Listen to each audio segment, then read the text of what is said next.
let's look at one of the favorite books Hebrew Israelites like to use, Hebrewisms of West Africa. Now, this is page 65. But let us return to Dupuis's narrative, where we read the Jews of Sudan are, according to my informers, divided into many large and small tribes with those names. They are unequated. Now, their mode of life in some countries is pastoral, but the towns are filled with traders and artificers of that faith who gain of substance at their several employments. In the service of the Muslims under whose government they live as vassals. This in reference to Mr. Bolditch's kingdom of Yahudi, I may be permitted to say, is the only state of society in which that oppressed nation is suffered to live, and the tribes without security in their possessions, without public revenues or arms, are hourly exposed to insult and rapine from blind zeal and active bigotry by which their lords are animated in these countries. The lands occupied by these people cover a wide extent between Messina and Kabi. They are said to be mingled also with the upper Fulaha tribes eastward of Timbuktu, and in many parts of Meroe, they have inheritances or are employed as artificers in the cities and towns. As we live among the heathen, said Bashar, so do the Jews in Meroe and Philani with our brethren, but they are not esteemed like us, for they are a people hardened in their sins and obstinate in infidelity. The anger of God is upon them, and therefore are they given to the rule of the Muslim until they shall be incorporated with the faithful. The tribes are not black. The tribes are not black, but are of a color resembling the Arabs of the north. But what is more material, these Sudanic Jews are reported to have been the original inhabitants thereabout, after the Arabs were acquainted with Central Africa. Interesting. I just wanted to put that out there because for every one of those black Jews that Dante likes to make appeals to, we're going to find these kind of Jews in these old sources.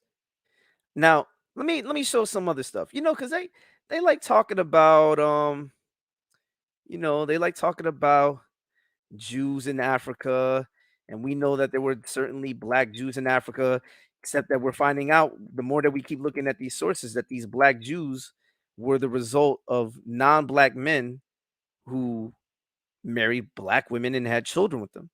Well, let's look at this. So this is the Athens Post, April 22nd, 1853.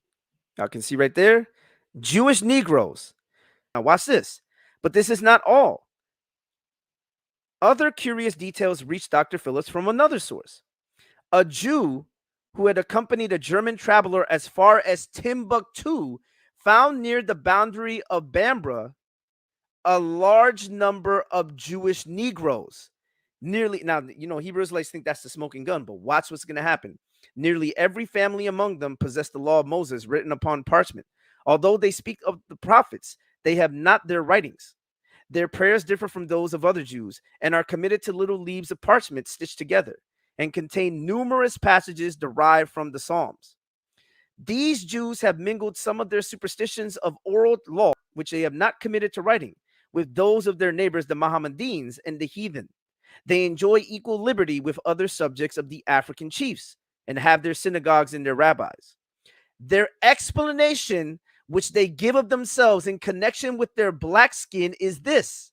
I'm going to say that one more time. Their explanation, which those Jews, those Negro Jews, which they give of themselves in connection with their black skin, is this: that after the destruction of Jerusalem, at the time of the first captivity, some of their ancestors, having neither goods nor lands, fled to the desert.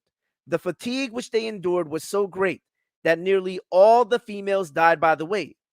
The children of Ham received them with kindness, and by intermarriage with their daughters, who were black, communicated their color to their children. The children of Ham received them with kindness. So the women died, and it was just the men. So the children of Ham, this is in Timbuktu, by the way, received them with kindness, and by intermarriage with their daughters who were black, communicated their color to their children. These children became generation by generation of a deeper hue until no difference of color now distinguished the children of Shem and those of Ham. The form of their features, however, is very different from that of the Negroes around them. Notice that they got their skin color from the daughters of Ham. Their daughters who were black. The children of Ham received them with kindness, and by intermarriage with their daughters who were black, communicated their color to their children. And these children became generation by generation of a deeper hue until no difference of color now distinguished the children of Shem and those of Ham. So, correct me if I'm wrong, but 93, if the women are black, what would that make the men if they weren't getting their color from the fathers? Swarthy.